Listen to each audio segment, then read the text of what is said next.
All the world's a stage, and all the men and women merely players. They have their exits and their entrances, and one man in his time plays many parts, his acts being 7 ages.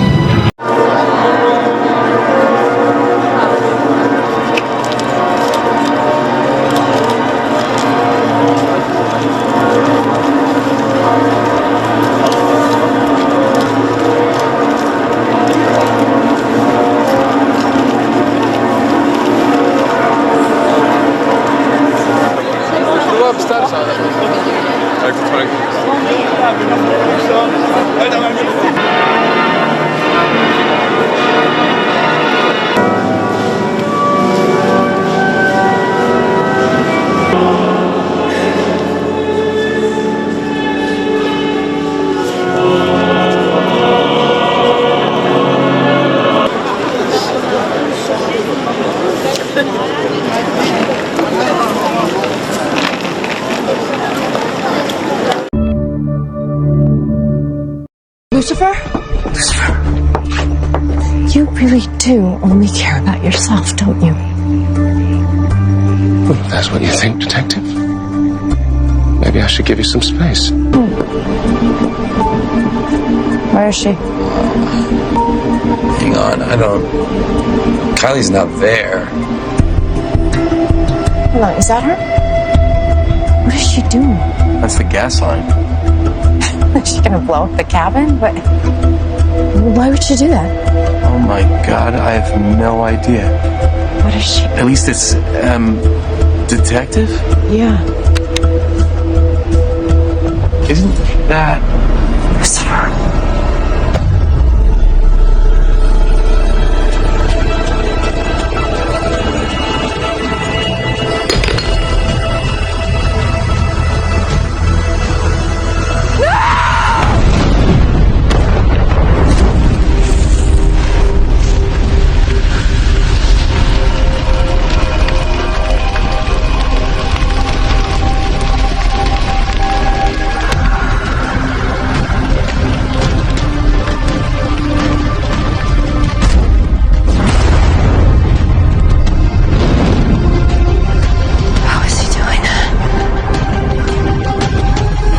Today, the Cathedral of Notre Dame in Paris got a new rooster. It's the copper weather vane that sits atop the spire. The original was damaged in the fire that gutted the cathedral in April of 2019. We all remember that.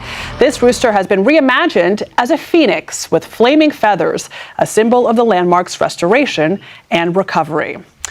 We're in a golden age of molecular biology. The golden age of America begins right now.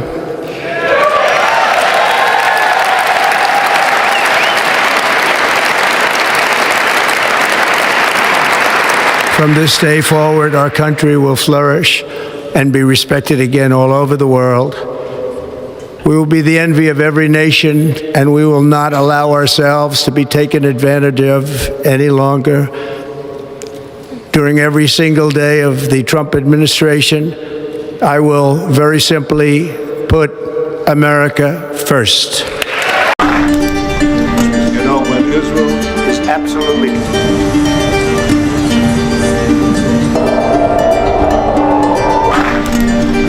Thank you very much. You know, when Israel and the United States were together, Starting that with Mexico, having to do with...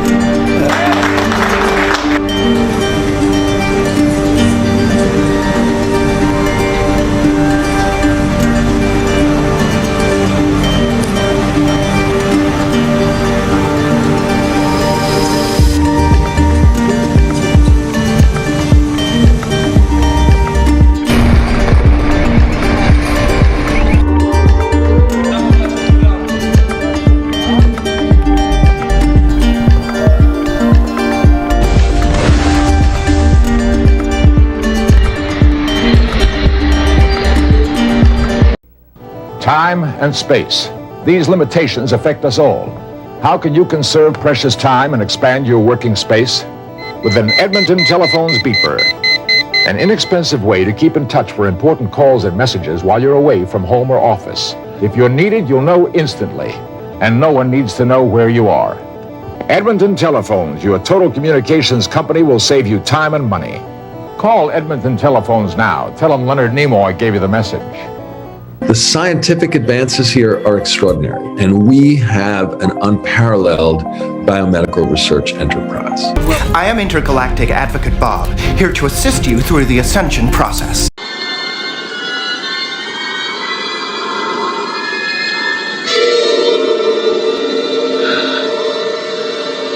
Who comes here? I think it is the weakness of mine eyes that shapes this monstrous apparition.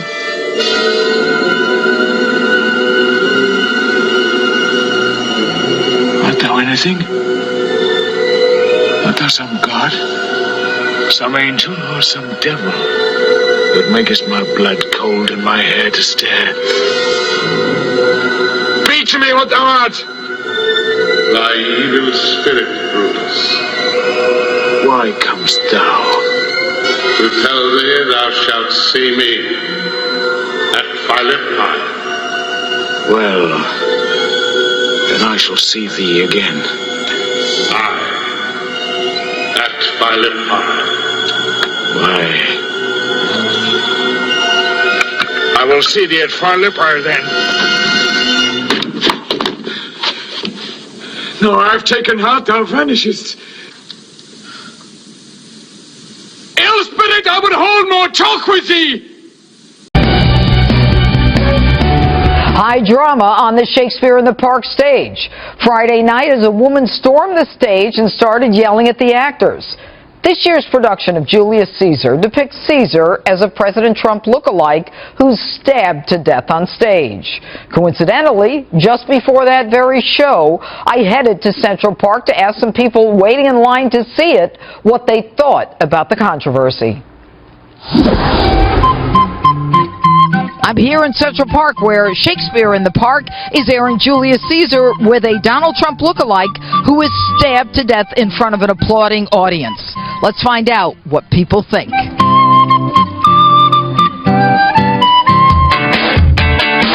I'm not coming because it's controversial. I'm coming because it's always good. Okay, and so you don't have a problem with them depicting Donald Trump lookalike? No, I think they always try to push the envelope a little bit, and that's what they're doing. These are some very volatile times politically in the country, but I think as far as freedom of speech or satire or so many different layers of self-expression for artistic endeavors that it depends on your perspective. You don't have a problem with this, especially in light of what's going on. You don't have a problem with the play? Problem with it? No, not at all. It might be very provocative for some, but for others it's just a form of entertainment and self-expression. You want to stay down there? Yeah, I'm right here. Fine by me. Do you think it's appropriate they have a basic double of Donald Trump being stabbed to death? Well, it doesn't matter to me. Trump is the president. I respect him. I just want to see my play. Let me ask you a question. If they did that to Hillary and stabbed her and all that, and she did win, would you be offended? Yes. I'm probably a much better piano player than you are.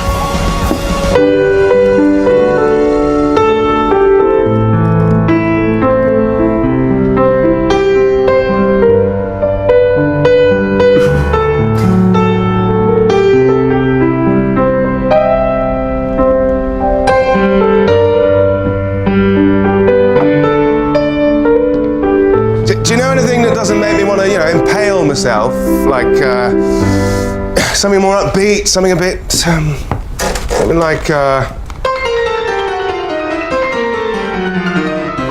Oh, I think I know what you mean. Something like that? Yeah. Okay.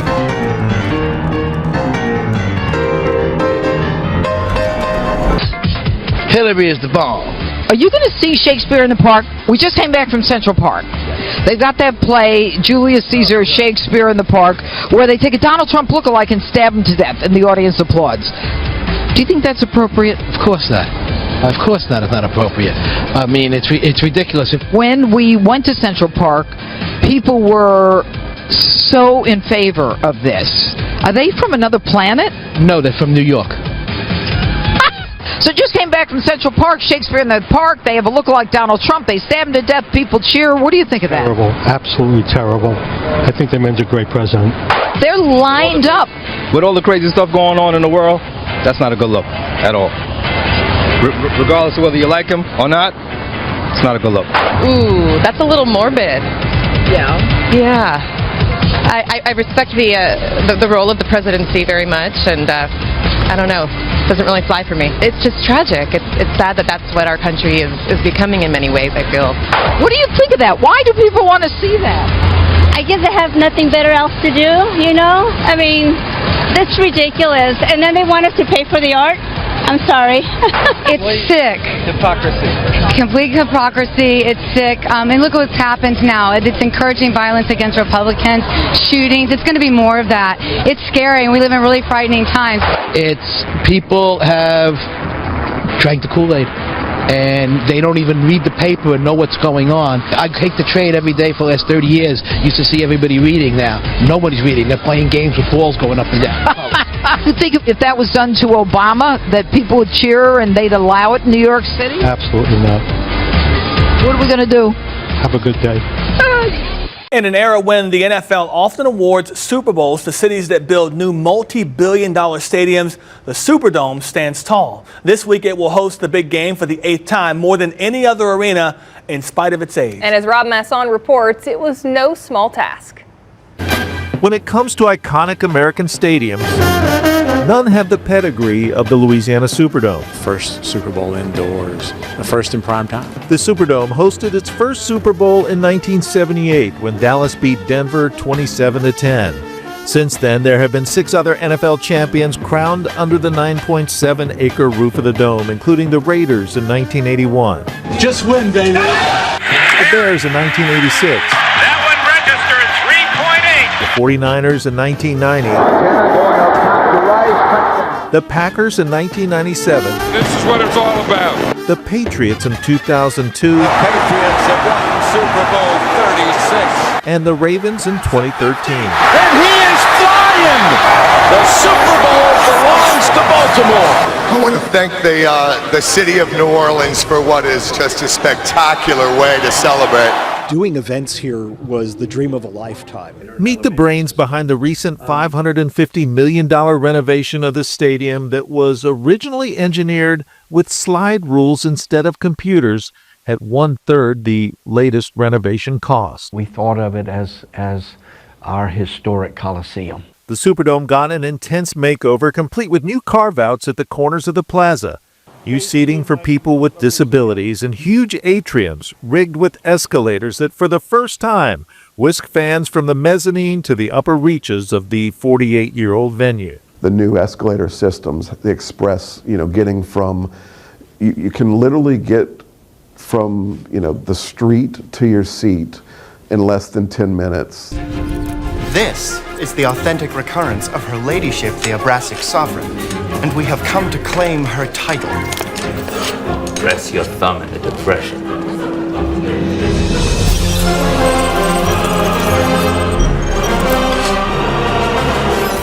Seals and signets are on sub 33. Your Majesty.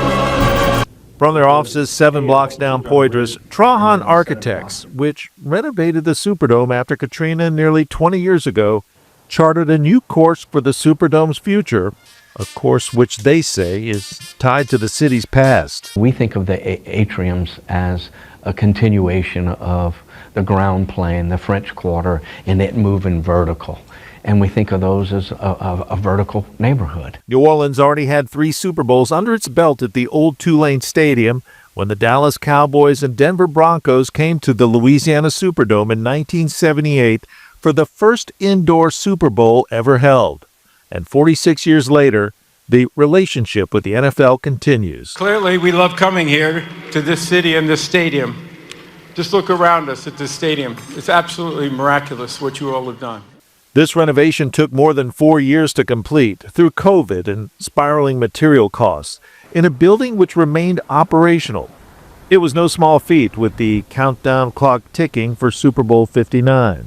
I'm very proud, very proud. I mean, it's the whole concept of the world coming to our living room. With the renovation complete, the goal now, put on a great Super Bowl show February 9th in a facility that's been once again reimagined to try and keep New Orleans in a regular Super Bowl rotation.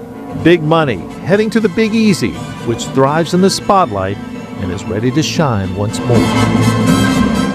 Let's play ball. Rob Masson, Fox 8 Local First. Traha architects removed several old spectator ramps and replaced them with stairwells. This allowed new spaces for atriums and concessions. The architects say those stairwells can actually evacuate the dome faster in an emergency.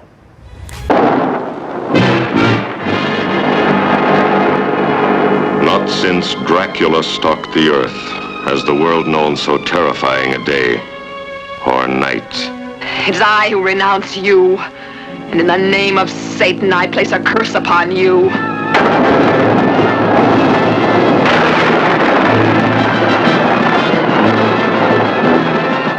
Black Sunday is like no motion picture you've ever seen.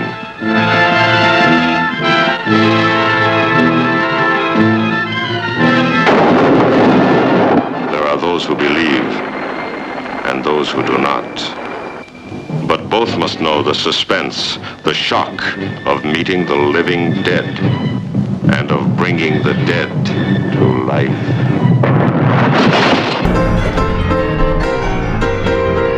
Father has got a soul. You ain't seen nothing yet. Oh, yeah. Let's take the tour. Why not? Excuse me.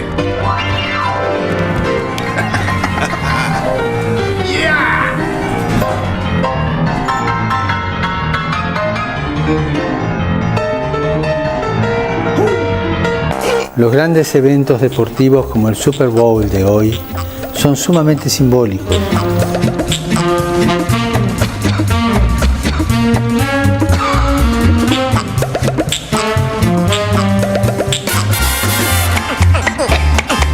Lo que demuestra que es posible construir una cultura del encuentro y un mundo de paz.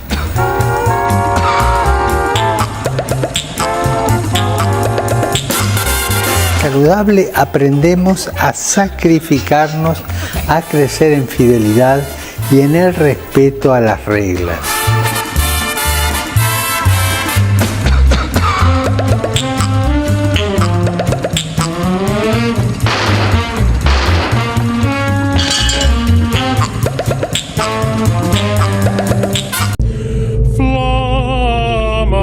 Eius Lucifer matutinus inveniat.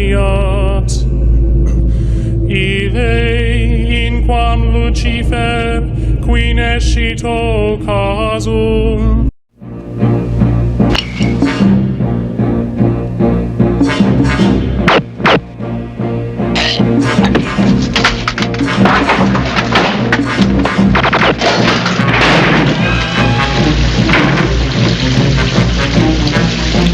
People of America, this situation is unbearable for us. Until you understand that and stop helping the Israelis with arms and money, we of the Black September movement will make it unbearable for you. Today's horror is nothing to what will happen unless your government acts now. We have begun the year for you with bloodshed. If you do not help me, you may have on your hands the blood of a great many innocent Americans. Just a minute, sweetie. I'm getting something for you. Her name is Dahlia Iyad, of Arab-German extraction. Black September joined in 1973. Here is her face. Look at it. You know, for 30 years I have been killing and murdering. What have I achieved? Same world, same wars, same enemies, same friends, and same victims. I am your superior in the organization and you will obey orders. You may be my superior in the organization, but you are not a woman. I love you.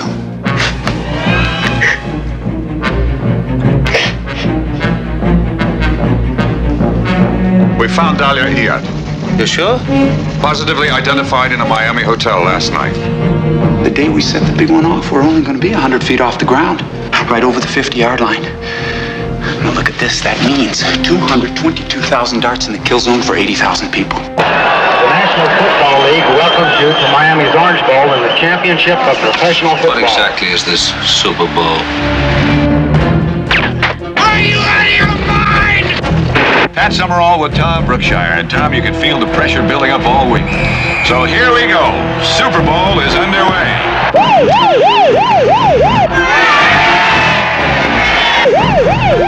My God, here it comes.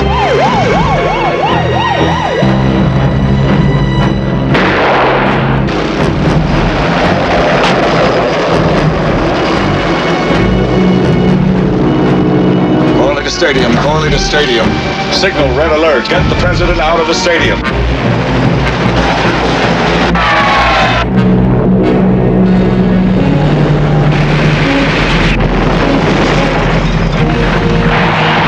All right, we're going to shoot the thing down. You can't shoot it down. It's filled with helium. We are going to kill the pilot. If anything happens to me, you use this on the backup fuse.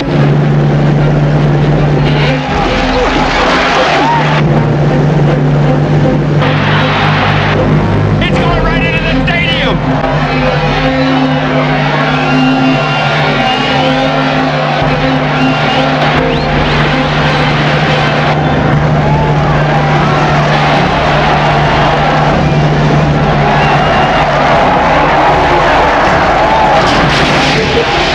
There's a bomb on the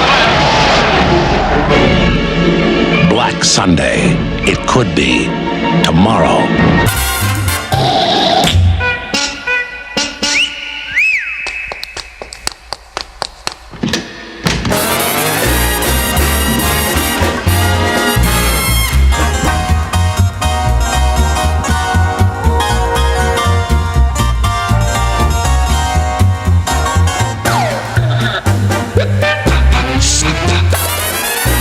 Gracias.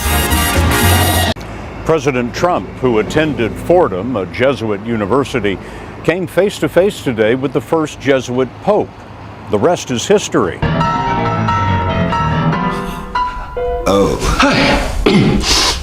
Hi. Well, I suppose that wasn't completely terrible. Not completely. Sorry to interrupt, but Father Frank's story about the spider checks out and I got a lead. Oh. So. Okay. Right. Well, you stay here. I need the practice.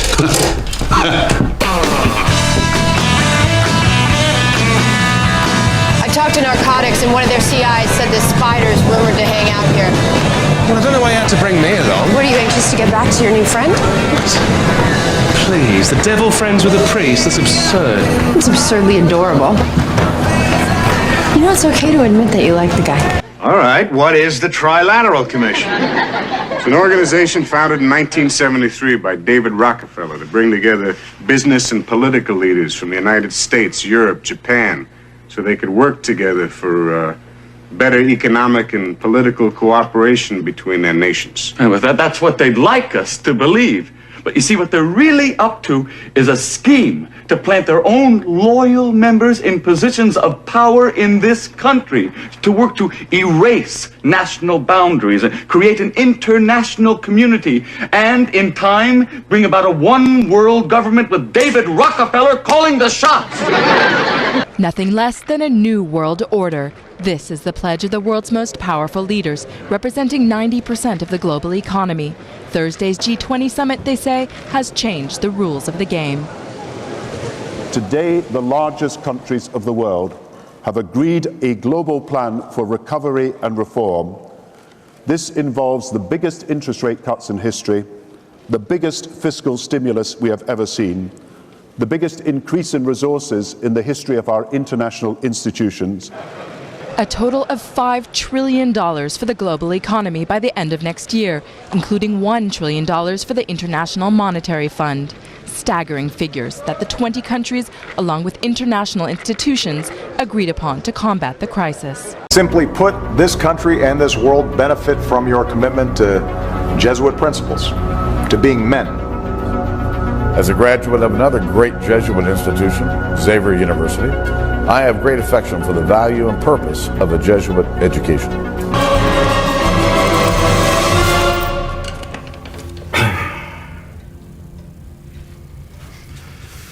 Yeah,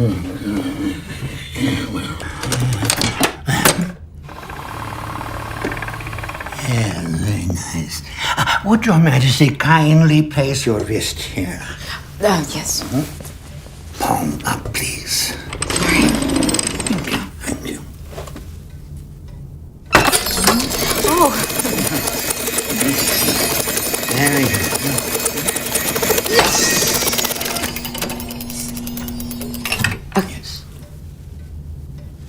It's cool. Very nice. Very nice indeed.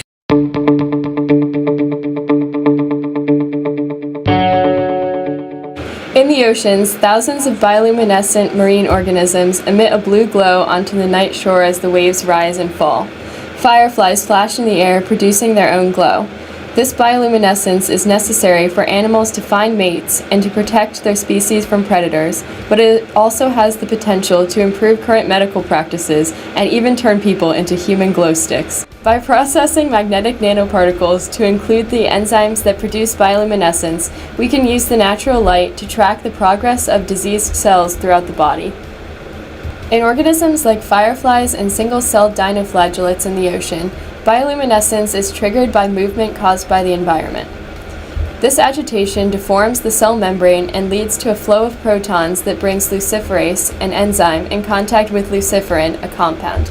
Because the proton flow decreases the pH, luciferase oxidizes the luciferin, and photons are released in a flash of light. In fireflies, adenosine triphosphate in either magnesium or calcium must also be present for light to be produced. Current medical imaging for cancer and other diseases often requires the use of radiology methods such as CT scans, X-rays, and nuclear imaging. Because these techniques can expose patients to large doses of radiation in short amounts of time, there is often a risk of cell growth or even DNA being damaged inside the body. Luciferase, the main chemical responsible for the light produced in some bioluminescent organisms, can likely help provide a safer alternative to these traditional imaging methods. Rather than using an external source for imaging, luciferase nanoparticles are being researched to be placed in vivo or inside animals to track changes in cell growth with little internal harm. This would otherwise require a more invasive procedure. In the future, this process will ideally be used inside patients' bodies for application in the medical imaging field. Luciferase-based bioimaging is currently being used in medical research studies to monitor gene expression, infection, tumor growth, transplantation, and gene therapy. The imaging method generally involves tagging cells of interest with particles containing the luciferase protein.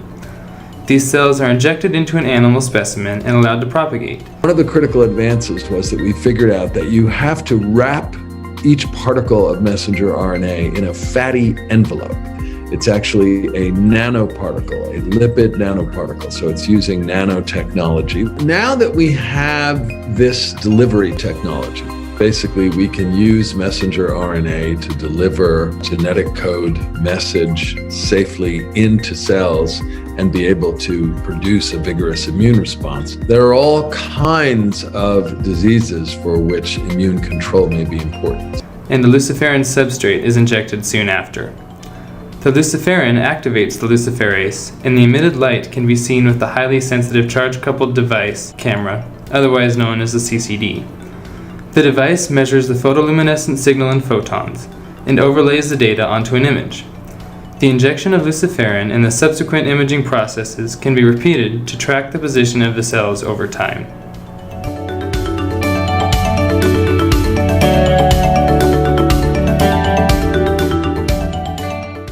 To produce the structures that hold and transport the luciferase enzyme used for bioluminescence, iron oxide magnetic nanoparticles, or MNPs, must be synthesized first. To create the MNPs, a solution of ferric and ferrous ions is combined with a base, usually hydroxide. Magnetite then precipitates from this solution.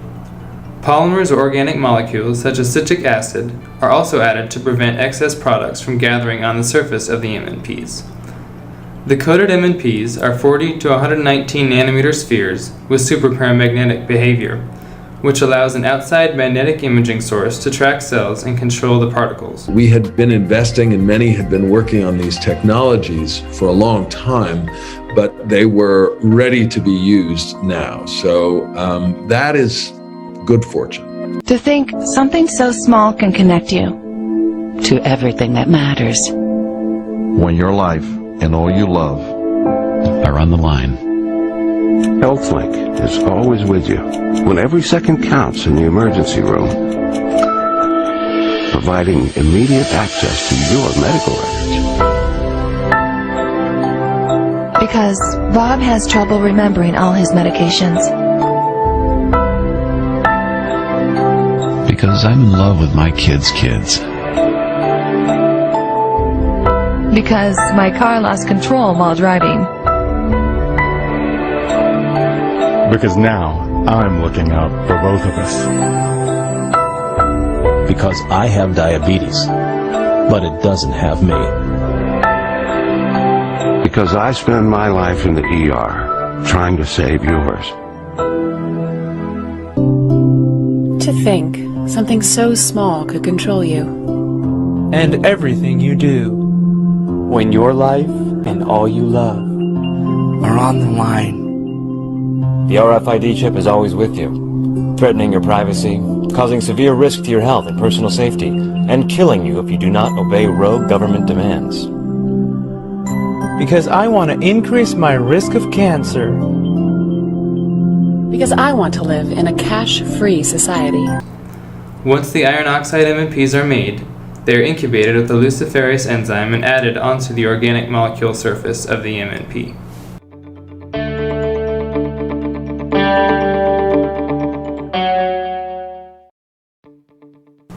The iron oxide core of the MMP is 17 nanometers in diameter.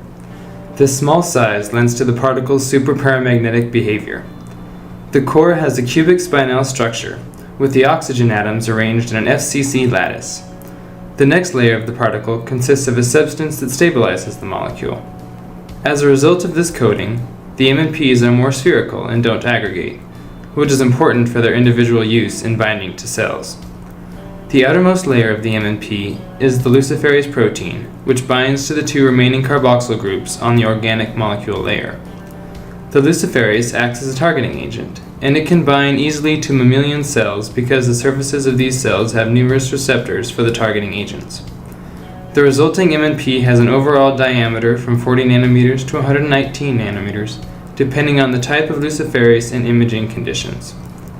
The nanoscale is necessary for the particles to be able to bind to and track individual cells.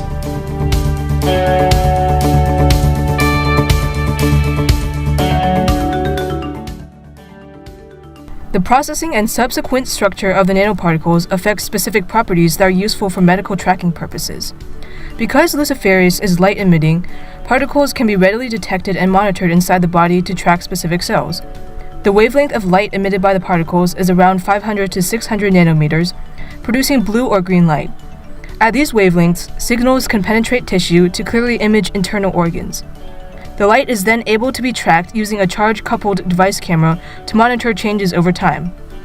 Furthermore, the superparamagnetic property of nanoparticles can allow targeted cells to be manipulated by external magnetic fields, which is similar to some current gene therapy methods. The cells targeted by certain nanoparticles can then be neutralized to lose function or sorted and separated from healthy cells. This can help to address abnormal growth caused by diseases such as cancer. By combining age-old magnetic iron particles with modern bioluminescent applications, the field of bioimaging is taking on a new light. Currently, this technology has proven to be very successful in studies involving animals and is much less toxic when compared to traditional imaging methods. Potential concerns, however, are whether or not this in vivo imaging technique is just as powerful and accurate when compared to current methods, and whether the magnetic cell manipulation is as viable long-term as modern gene therapy techniques. These should be further investigated to determine the extent of the particles' effectiveness. Nevertheless, looking to the future, the potential for the use of luciferase-coated magnetic nanoparticles in human bodies is extremely promising. Who knows? We might even be able to glow in the dark someday.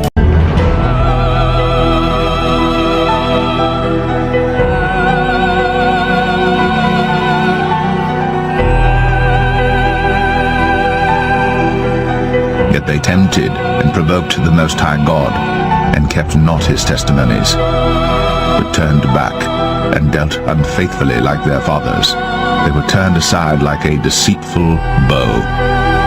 For they provoked him to anger with their high places, and moved him to jealousy with their graven images.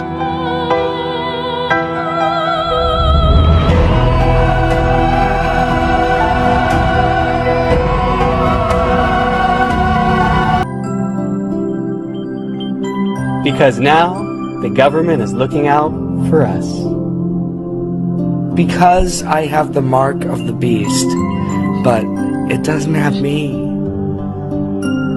Ask your doctor how to get your chip implanted today. Imagine every human on Earth connected. The important element of the feed is that we're trying to ground it in as much reality as possible. Something's wrong. In the near future, about 90 to 95% of the population has this piece of technology embedded into their body, a piece of mesh that goes into the top of the spine and connects to your brain, to your retina, and everything that is available to you, let's say on a laptop, phone, or Google to augmented reality, which you can create, is available to you at sight. I'd also be able to enhance my surroundings. So that's the world in the near future. And what happens with the feed is that this piece of technology that we're reliant on goes down for about 6.5 seconds, I think it is. And it's really the consequences of that. The scary element of the show, for me, when you're watching it, is the honesty of it, the reality of it, the grounded nature of it. And this piece of technology is actually in existence now, which might shock some people. You know, in Sweden, people are they have chips in their hand, not everyone, but it's starting where, you know, where they access the car door, or they'll access their home, their entrance to their homes. So this technology is already inside us. Somewhere in sands of the desert, the shape with lion body and the head of a man is moving its slow thighs. The darkness drops again. But now I know that 20 centuries of stony sleep were vexed to nightmare by a rocking cradle. And what rough beast, its hour come round at last, slouches towards Bethlehem to be born. Oh, Meling, that was just beautiful. Thank you so much, Terry Toast. Your help. Thank you. Well, Mr. Douglas, very good of you to join us. Oh, please tell me, is the devil still pursuing you? Well, perhaps you could explain to me what you mean by the devil. You seem to be on terms with him. Well, permit me, Mr. Douglas, to tell you something of the devil as I've come to know him. The devil is that element in human nature that impels us to destroy and debase. And what are you about upon this island but destruction and debasement? Oh, well, I can tell you very plainly. No, please don't do that. For 17 years, I have been striving to create some measure of refinement in the human species, you see. And it is here, on this very island, that I, sir, have found the very essence of the devil. What do you mean? I have seen the devil in my microscope, and I have chained him. And I suppose you could say, in a sense, metaphorically speaking, I've cut him to pieces. The devil, Mr. Douglas, I have found, is nothing more than a tiresome collection of genes. And it is with great assurance that I can tell you that Lucifer, son of the morning, is no more. Wow. I don't see how any of this specious nonsense justifies these monstrous disfigurements. Well, very simply, they represent a stage in the process of the eradication of destructive elements found in the human psyche. And I have almost achieved perfection, you see. of a divine creature that is pure, harmonious, absolutely incapable of malice. And if in my tinkering I have fallen short of the human form by the odd snout, claw, or hoof, it really is of no great import. I am closer than you could possibly imagine, sir. That sounds scary to us now, and I think the reality is if I told you what today's world would be 10 years ago, that would sound really scary too. Everybody has access to everything now, you know? Everything is available in a small device. Now, basically, this is set in the next kind of 5 to 10 years where this device is implanted in you. I don't like being afraid, Tom. I'm not good at it. When I first read this show, I was doing another show that would be considered science fiction called Counterpart. What I liked about what I was doing at the time in Counterpart is that this science fiction, this fantasy world was stooped in honesty, grounded reality. When I read the feed, the first thing that struck me was that from the first page, Tom, I could never relate to a character as much as I did to him. You know, Tom Hatfield is this guy who is wary of technology, is involved in it slightly, but is also kind of observing what that technology means to the world, and so isn't 100% involved in it. I completely relate to it. You know, I don't have social media. I don't, you know, not that I judge it per se. We don't read full articles, and then we don't even know where they come from to begin with. We read headlines. That's what we do. We read a headline, suddenly we know everything about that subject. We read a headline, apparently we know everything about that world. There's a lot of stuff that we don't know, but we're assuming that we do, and I think that's the scary element of it. There are people in certain positions of power that know how to manipulate this. They know how to manipulate your data. They know how to manipulate what headlines you see. They know how to manipulate your thought pattern at the end of the day, you know, because most of us are kind of living in a data bubble, and they're creating this polarity that, you know, that we just all hate each other and we live in this fear rather than kind of bring us together and be happy. So there's a little bit of that does exist, where it's wonderful that we're able to access so much information, but in the grand scheme of things, you just got to look at where we are today is exactly where certain people want us to be, and they've fed us this belief. In the wrong hands, it could tear us apart. In those chips, right, there'll be no more cash. So instead of having cash, anytime you have money in your chip, they can take out whatever they want to take out whenever they want to. If they say you owe us this much money in taxes, they just deduct it out of your chip digitally. Total control. Total control. And if you're like me or you, and you're protesting what they're doing, they can just turn off your chip. And you have nothing. You can't buy food. You can't do anything. It's total control of the people. And that chip's connected to a database that has your purchasing records, what you do, Everything is in there, you know? And so they want a one world government controlled by them, everybody being chipped, all your money in those chips, and they control the chips, and they control people, and you become a slave. She's alive. Adam, Duncan, Tina's alive. Alive? How? Where is she? She's down in the abyss. Very far down. Oh, Adam, she's hurt. Tina's hurt? I'm going after her. No, wait. He won't get very far. There are very strong updrafts. That means we can't use the sky sled to go down there. We must climb down. And I know someone better suited for the task. That's strange. I wonder what... By the power of Grayskull!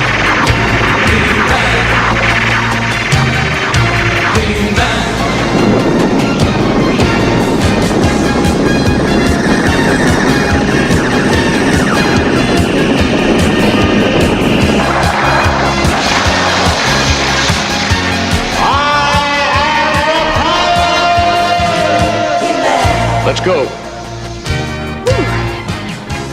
I don't know what that was, but I don't intend waiting to find out.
it's going to get more and more overtly occult as these things develop. I mean, Burning Man's totally in-your-face occult. I mean, that's just flat out, we're witches, we're here, we're New Age, we're here to work witchcraft.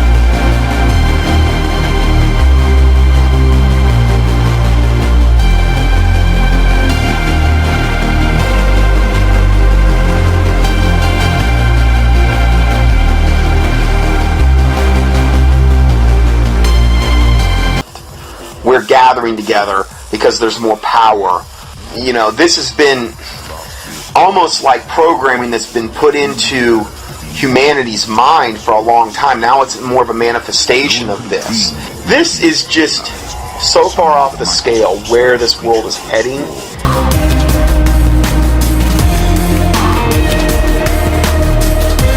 The amount of time, effort, money that is being expended by Satan and his minions to implement his agenda.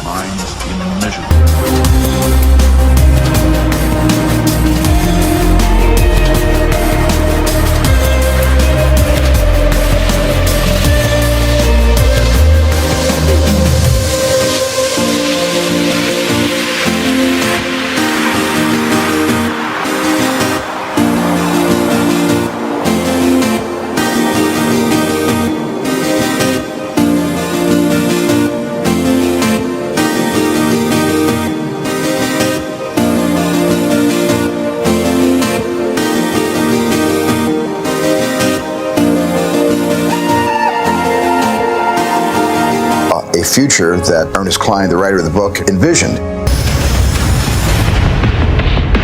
I was very careful with Ernie collaborating with me every step of the way to be able to find the movie narrative inside this dense forest of Ernie's profound imagination. The Oasis being the ultimate toy box with all the toys in the world, and then playing that with one of the greatest filmmakers of all time. It results in just amazing action and such a fun adventure. Ernest Cline is such a visionary, and I think has seen the future before any of us possibly could even imagine it.